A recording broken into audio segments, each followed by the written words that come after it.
What's going on, everyone? Welcome back to another video. This video is actually going to be the second part to the first video I made on employment insurance. In the first part, we talked about what employment insurance is. We talked about the differences between EI regular and sickness benefits. And then we went through like the beginning process of the application. So now in this video, we're going to cover the second part of the application.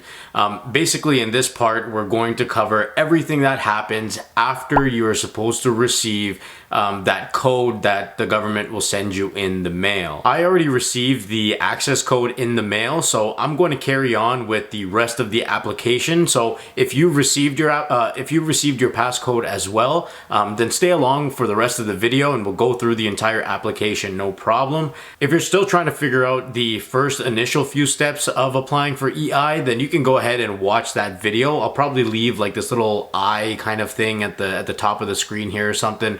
But you can go check that video out.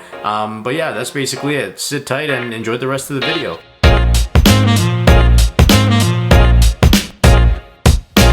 Now, before I actually went to go to the mail to check if I got that passcode thing, the government actually sent me an email saying what my next steps kind of are. The screen kind of looks like this. It's an ugly little email. In the beginning, it's going to be this French portion, but we'll scroll down here.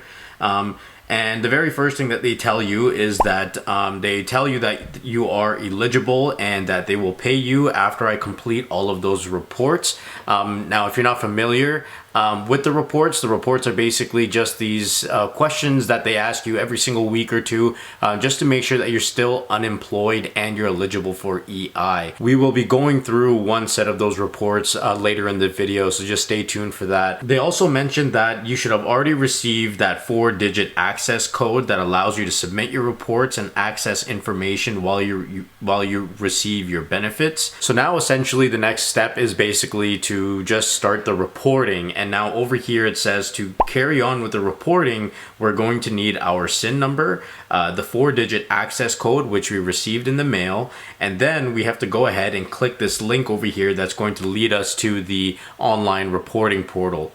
The second half of this email is basically just talking about signing up and registering for the My Service Canada account. Essentially, that account just makes it easier to view and access your EI information. I'll be making a video for how to register for your My Service Canada account in the future. I have one video that talks about the CRA account, which I will leave right at the top over here, so you can go ahead and take a look at that. The very first screen, once we click that link, is going to lead us to this Internet Reporting Service website. Basically, it's going to provide a bunch of information that you need to understand before you start applying and doing those reports. But before that, I'm not going to go through the entire list, but the very important one is that once you start your online reports, if you end up disconnecting or if you end up exiting the online reporting portal, then nothing will save and you're going to have to start all over. So keep that in mind. The other thing is that try to make sure that your direct deposit information is up to date as well, so that it just makes it a lot faster and efficient for you to get the money into your bank account. So we're going to scroll all the way to the bottom over here, and we're going to go right to the bottom and click on continue. So now this screen is just asking us to log in using our social insurance number, our access code, and it's asking for our province of residence. I'm going to go ahead and put in my social insurance number, and then I will put in that access code that they provided me in the mail. The province is Ontario. And then we can go ahead and press continue. Now this screen has a whole bunch of important information as well. You can go through, now I highly recommend you go through every single one of these drop downs. When should you submit your report, when your payment is issued, what you need to know to file your report. Complete all of these things. One of the most important ones from here is going to be the when should you submit your report. Now essentially what this is telling you is that once you actually submit your first report, it will tell you, the system will tell you when to go ahead and apply for your second or your next report. So just go ahead and make sure you actually write that date down in the calendar or something so you don't forget. Other than that, it's a pretty straightforward process it seems like. So I'm going to go ahead and say that I read through everything already, so I'm going to go ahead and say I acknowledge and I accept.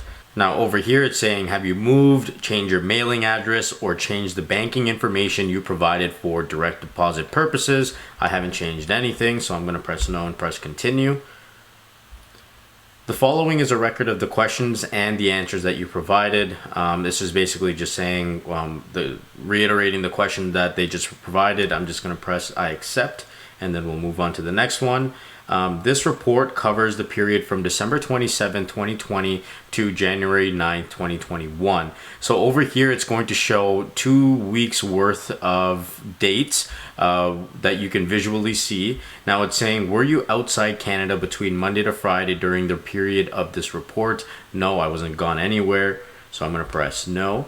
And just another confirmation page, so we're going to press I accept. Are you self-employed? I'm going to press no. Did you work or receive any earnings during the period of this report? This includes any work for which you will be paid later, etc., etc.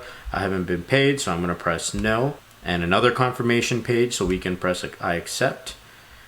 It's asking if I'm taking any school or training courses. I'm not taking anything, so I'll press no. And another confirmation page. Were you ready, willing, and capable of working each day, Monday through Friday during each week of this report? Yes, I was, so I'm going to press yes for that. And another confirmation page as well. Is there any other money that you have not previously told us about that you received or will receive for the period of this report? Nope, there is nothing at all.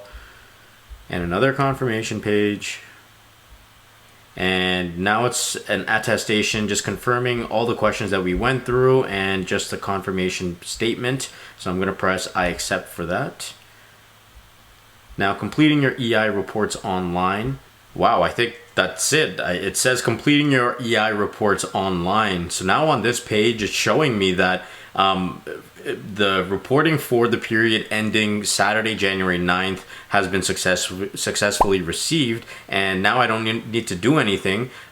Your next report for the 1 week period from January 10th to January 16th can be filed today. It is important to file your next report within 3 weeks of today. So let me see if I can go ahead and essentially that was done, but I'm going to go ahead and press start next report. So I already went through that entire report again, and it's exactly the same thing as what we just went through. So at the end of the application process, they basically just tell you exactly when the next online application is due, and that's pretty much it. It was a very simple and straightforward process for me. And for me, I've never applied to EI in my life before, so this actually was a pretty decent process. Now, one important thing that I want to bring up is that you are going to need your My Service Canada account, and so if you don't have one, then you're gonna have to register for it.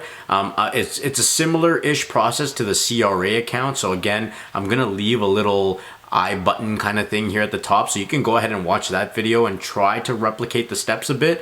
But in the meantime, I'm going to try my best and try to create a video on that myself. But that's basically it for the online reporting. I hope I was able to make your life a little bit easier by going through the online reporting side by side with you, essentially. So if this video was able to actually help you out and you were able to apply for EI completely easy peasy kind of thing, then please feel free to share this video with your friends and family. Subscribe to the channel to watch more of my videos, and please feel free to press the like button on my video. It really helps with the entire YouTube algorithm and all that. So once again, I appreciate it, guys, and I hope to see you guys in the next one.